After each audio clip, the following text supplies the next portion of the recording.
Welcome to this episode mutual globe से मैं राहुल नारायण। नमस्कार, मैं मनोज श्रीवास्तव म्यूचुअल ग्लोब से।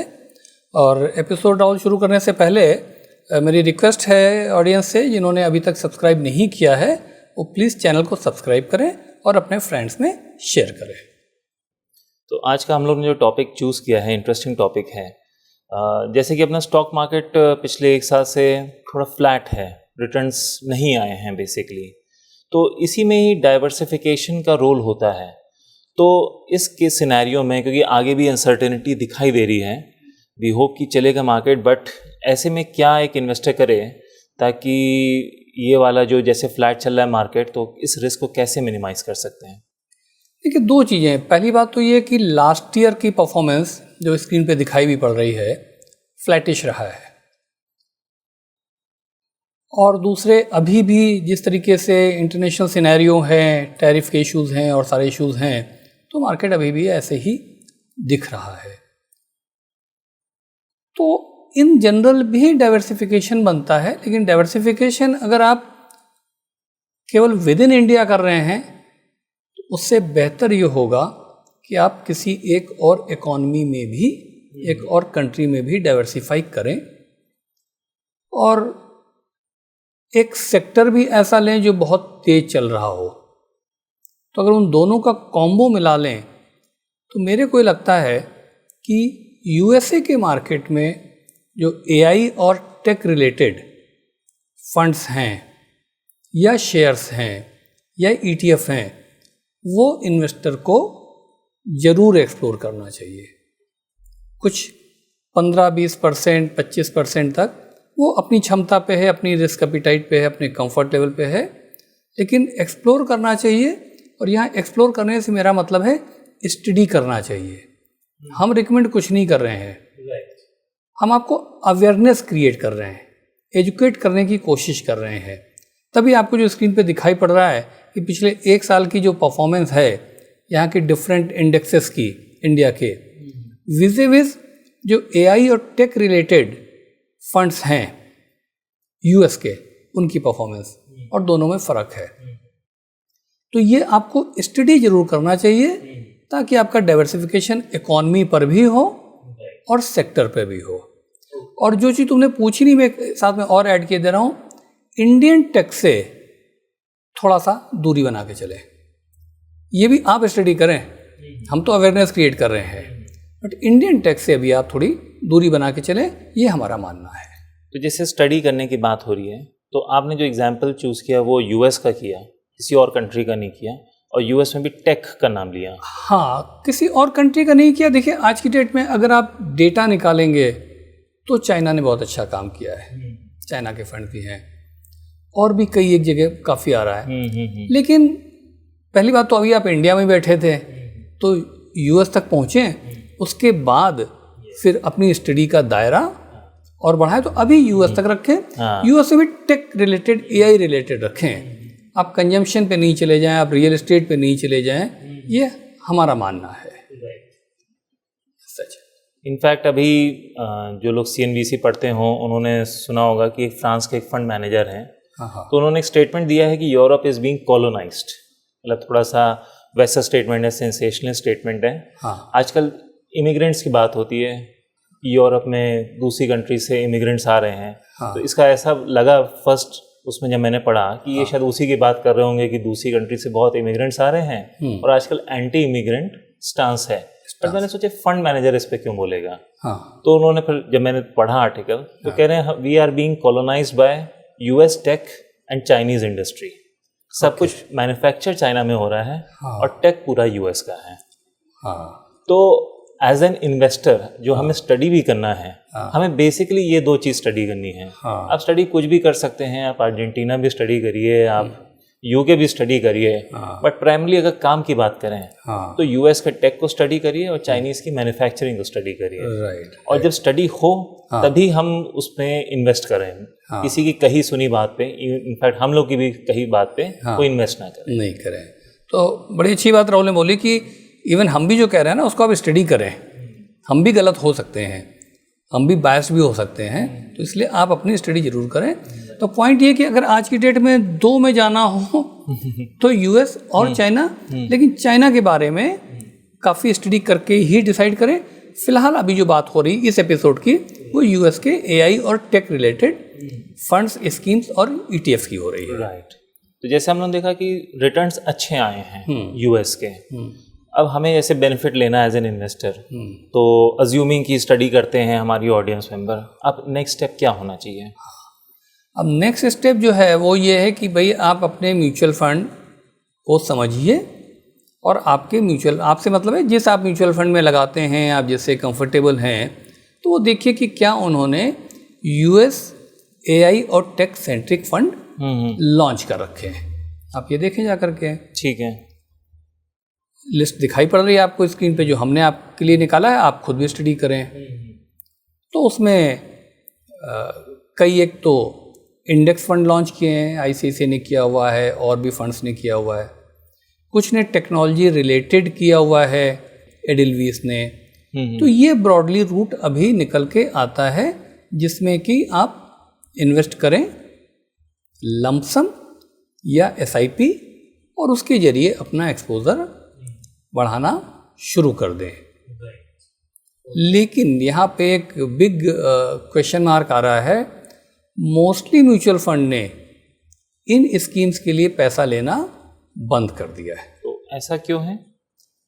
एक लिमिट थी आरबीआई की जिसके हिसाब से all mutual funds taken together $7 billion तक ही फंड्स एक्सेप्ट करके और इन्वेस्ट कर सकते थे। अच्छा, तो रेगुलेटर अपने एंगल से देखता है, अपनी कंट्री स्पेसिफिक पॉलिसीज़ के हिसाब से, फॉरेक्स रिजर्व्स के हिसाब से देखता है। वो लिमिट पूरी हो चुकी है, तो वो लिमिट जब पूरी हो गई तो सारे ही फंड्स जो भी हैं उन्होंने इन्वेस्टमेंट एक्सेप्ट करना बंद कर दिया है। लेकिन टाइम टू टाइम क्या होता है कि कई बार, जो एग्जांपल के लिए एडिलवीस का मैं एग्जांपल ले रहा हूँ, तो एडिलवीस में जितना पैसा वो ले सकते थे ले चुके, लिमिट पूरी हो गई, बट हो सकता है उसमें से कुछ रिडेम्पशन हो। मान ली 100 करोड़ रुपये रिडेम्पशन आया उनके पास में, अब वो उतनी विंडो खाली हो गई, तो फिर वो अगले 100 करोड़ के लिए अपनी स्ट्रेटजी डिसाइड करेंगे कि हम लमसम लें या एसआईपी लें। एडिलवीस स्पेसिफिक मैं इसलिए बोल रहा हूँ क्योंकि हमने अभी चेक किया था और एडिलवीस अभी लमसम नहीं ले रहा है, एसआईपी के फॉर्म में ले रहा है 1 लाख रुपए तक पर पैन पर वर्किंग डे। तो 1 लाख को आप 99,000 मान लें। तो ये एक ऑप्शन अभी खुला हुआ है। बाकी फंड भी टाइम टू टाइम खोलते रहते हैं, आज खुला है कल नहीं खुला है, तो आप जो अपनी एनालिसिस करें उस फंड से फिर चेक करें कि भाई अभी ये खुला है कि नहीं खुला है, और उसके हिसाब से आप इन्वेस्टमेंट की स्ट्रैटेजी डिसाइड कर सकते हैं। ठीक है, तो ये स्कीम्स क्या कुछ नॉर्मल स्कीम से कुछ डिफरेंट है? अगर फॉर एग्जांपल एडिलवीस की हम ये यूएस टेक्नोलॉजी वाली में करेंगे तो क्या कुछ टैक्सेशन डिफरेंट होगा हमारा, लेट्स से कि अगर उनके मिड कैप से करते हैं, या सिमिलर ही होगा? और एग्जैक्टली ये इन्वेस्ट करते कहाँ हैं ये स्कीम्स? टैक्सेशन तो थोड़ा सा एक बार चेक कर ले ऑडियंस अपने हिसाब से, क्योंकि ये यूएस सेंट्रिक हो गया।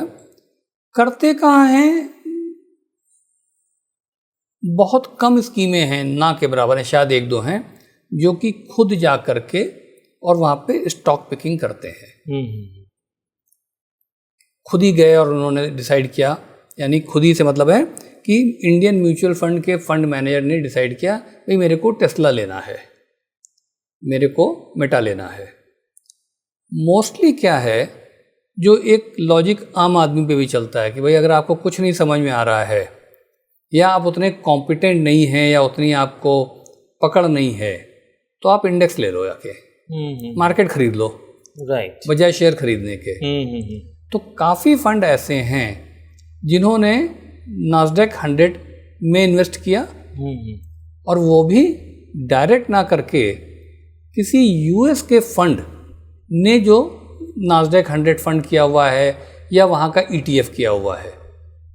अब जैसे अगेन एडिलवीस की हम लोग इसलिए बात कर रहे हैं क्योंकि इस वक्त अभी चल रहा है, अब हो सकता है जब ऑडियंस देख रहा हो तो बंद हो चुका हो। तो ये क्या कर रहे हैं, इन्होंने इंडेक्स फंड में नहीं किया, ये डायरेक्ट यूएस के एआई और टेक शेयर्स को आइडेंटिफाई कर रहे हैं। बट कैसे आइडेंटिफाई कर रहे हैं? जेपी मॉर्गन का फंड है वहाँ पर, तो ये जेपी मॉर्गन फंड में यानी फंड ऑफ फंड हो गए। तो based on their analysis and study they have decided कि भाई जेपी मॉर्गन का फंड ने अच्छी परफॉर्मेंस की हुई है, तो ये फीडर फंड हो गए, फंड ऑफ फंड। इन्वेस्को जैसे है, तो इन्वेस्को तो चूँकि खुद ही यूएस कंपनी था, अभी शायद हिंदुजा भी उसमें आ गए हैं, शायद अनाउंसमेंट होना बाकी है या हो गया है, तो बट अभी तक तो खुद ही यूएस कंपनी थे। तो जो पेरेंट इन्वेस्को है यूएस की कंपनी, उसका जो अगर फंड है, तो इन्होंने यहाँ से इन्वेस्को इंडिया फंड ने पैसे आपसे लिए as a feeder fund, Invesco US के फंड में जाके इन्वेस्ट कर दिए। अब इन्वेस्को यूएस का फंड मैनेजर देखेगा कि कहाँ पे इन्वेस्ट करना है।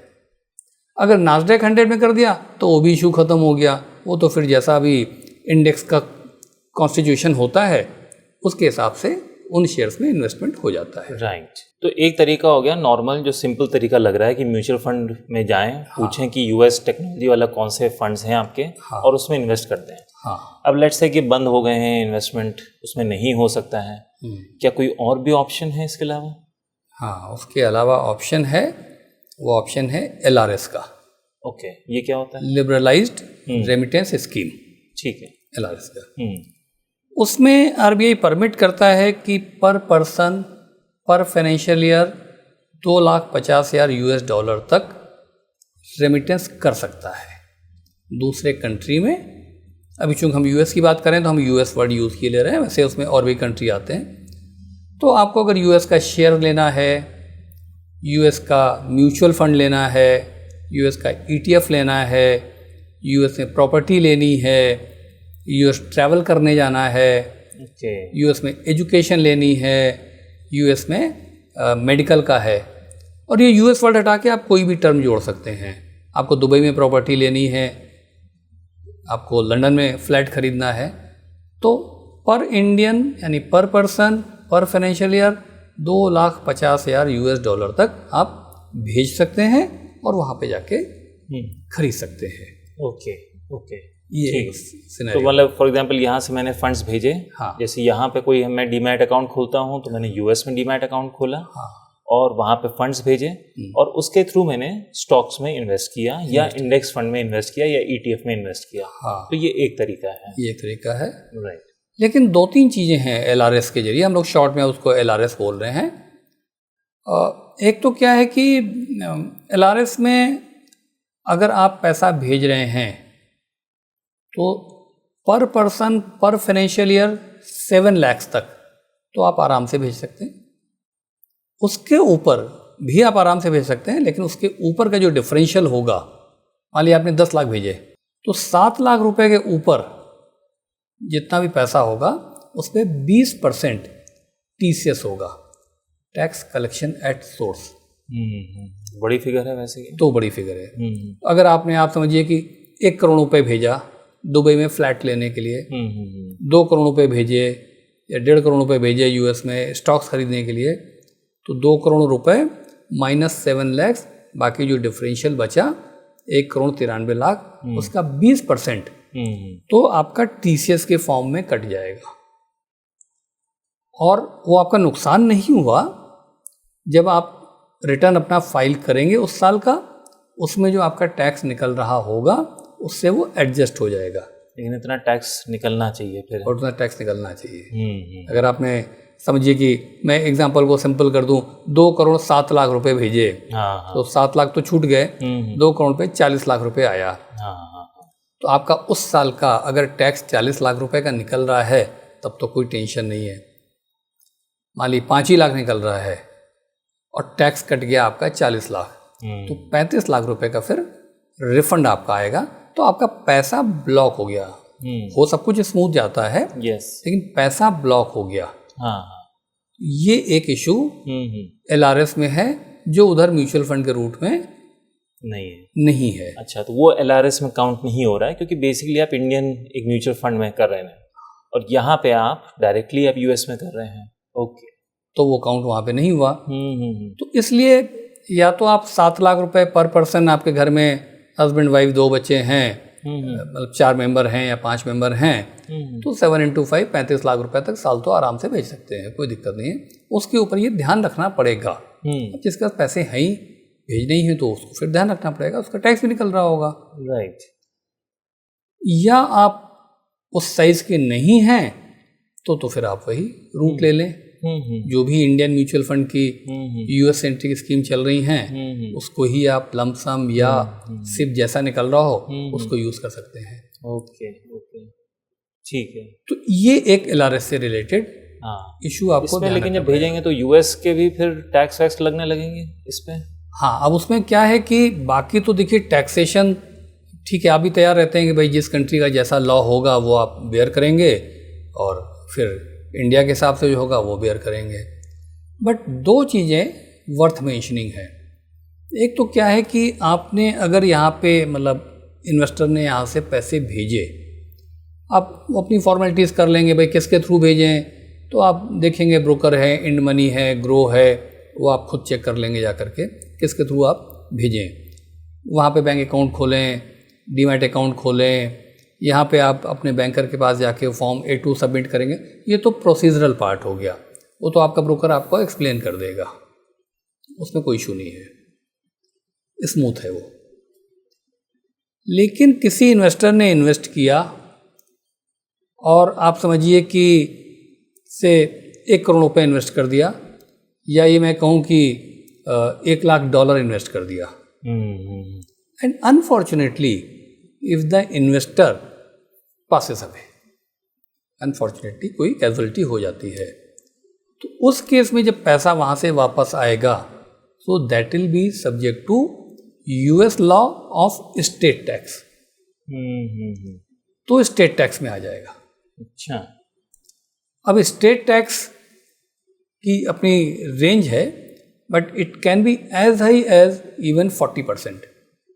स्टेट टैक्स पड़ता है जब पर्सन की डेथ हो जाती है, पर्सन की डेथ, तो उसकी जो स्टेट है, जो उसकी वेल्थ है, उस पर टैक्स पड़ेगा। अब जो यूएस सिटीजन है उसके लिए वो लिमिट है $13 मिलियन की, उसके ऊपर की अगर उसकी स्टेट की वैल्यू है तब उस पर स्टेट टैक्स आएगा। अच्छा।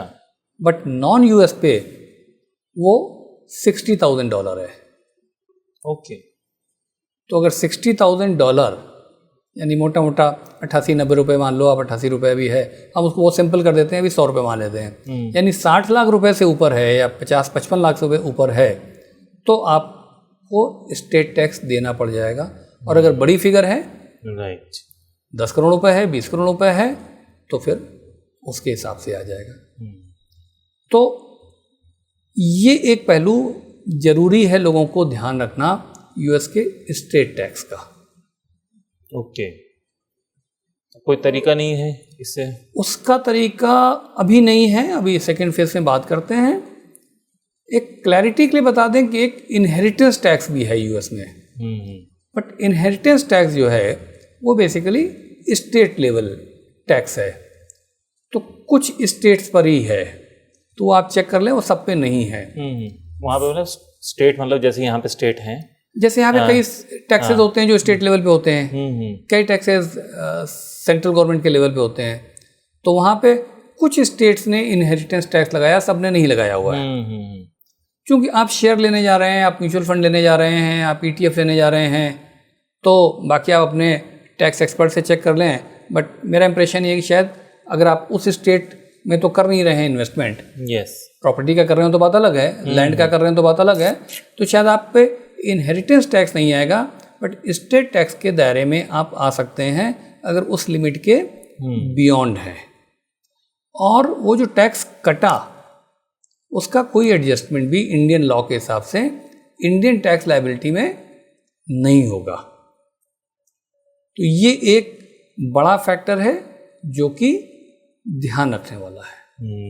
तो एक ये हो गया, ठीक है। दूसरा एक टैक्स है जिसको विदहोल्डिंग टैक्स बोलते हैं, वो कुछ 25 से 30% है। उसका रेलेवेंस डिविडेंड से रिलेटेड ज़्यादा है। राइट। तो आपने LRS के थ्रू इन्वेस्ट किया, एग्जाम्पल के लिए आपने टेस्ला में कर लिया और अमेजन कर लिया और मेटा कर लिया, जो भी लिस्टेड कंपनीज हैं, और उसे डिविडेंड आया, फॉर एग्जांपल 1 लाख रुपए डिविडेंड आया, तो आपको, वैसे गवर्नमेंट ऑफ इंडिया के साथ में एग्रीमेंट साइंड है, DTA वाला जो है डबल टैक्सेशन एग्रीमेंट, उसके साथ शायद 25% आ जाना चाहिए, एग्जैक्ट रेट ऑडियंस खुद चेक कर लेगी। तो वो जो 1 लाख रुपए का डिविडेंड अगर आपके शेयर्स पे आया तो उस पर वो 25,000 रुपये, अगर 25% है, कट गया। हाँ, ये ज़रूर है, क्योंकि आप तो इंडियन बैठे हैं, यहाँ पे इंडियन रेजिडेंट हैं, तो आप पे जो भी टैक्स लायबिलिटी आएगी उसमें से वो जो 25% कटा हुआ है वो आप एडजस्ट कर पाएंगे। तो आपका वैसे नुकसान नहीं हुआ। अगर आप LRS के थ्रू डायरेक्ट शेयर्स पे जा रहे हैं, राइट, लेकिन अगर आप म्यूचुअल फंड रूट से जा रहे हैं तो वहां पर इन्वेस्टर फ्री म्यूचुअल फंड हो गया। यहाँ तो आपको, आप चूंकि डायरेक्ट शेयर थे तो ब्रोकर आपको सर्टिफिकेट दे देगा, या जो सिस्टम यूएस का होता होगा कंपनी आपको दे देगी। म्यूचुअल फंड के थ्रू जा रहे हैं, चाहे आप यहाँ के म्यूचुअल फंड के थ्रू जाएं या अदरवाइज, तो वहाँ इन्वेस्टर कौन सा हुआ? इन्वेस्टर हुआ म्यूचुअल फंड। तो आपके डिविडेंड पे जो विदहोल्डिंग टैक्स है 25% का, वो आपका ठुक गया। हाँ, तो दोनों के प्रोस कौन से हैं? म्यूचुअल फंड के थ्रू जा रहे हैं, बहुत सिंपल है, फिर आप स्टेट टैक्स में सोचिए और कुछ मत सोचिए, सिंपली जैसे आप इन्वेस्ट करते हैं किसी स्कीम में वो कर दीजिए। बट ये जब आप बड़ी फिगर्स होने लगती हैं तो आप ये सोचेंगे कि विदहोल्डिंग टैक्स का नुकसान हो रहा है, तो फिर आप LRS का रूट लेंगे। उससे बड़ी अमाउंट हो और ज़्यादा एज हो, मैं बिल्कुल प्रैक्टिकल बात कर रहा हूँ, उस वक्त ये चीज़ को ध्यान रखने वाला बात है। बाकी तो खैर कोई किसी चीज़ से कोरिलेशन नहीं होता है, बट ये आप देखें कि आप किस तरह की कंपनीज में करने वाले हैं। क्योंकि आजकल ये जो न्यू एज कंपनीज हैं, ये डिविडेंड बहुत कम डिक्लेयर करती हैं। तो ये भी देखना पड़ेगा आपको। ट्रेडिशनल कंपनी ज़्यादा करती हैं, न्यू एज वाली नहीं करती हैं, स्टार्टअप टाइप नहीं करती हैं, तो शायद बहुत ज़्यादा विदहोल्डिंग टैक्स नहीं आएगा। लेकिन अगर आप उस तरह की कंपनी में कर रहे हैं तो फिर आएगा। तो ये आपको तौलना पड़ेगा, ये आपको एक्सेल शीट पे बैठ के समझना पड़ेगा कि which route you should adopt.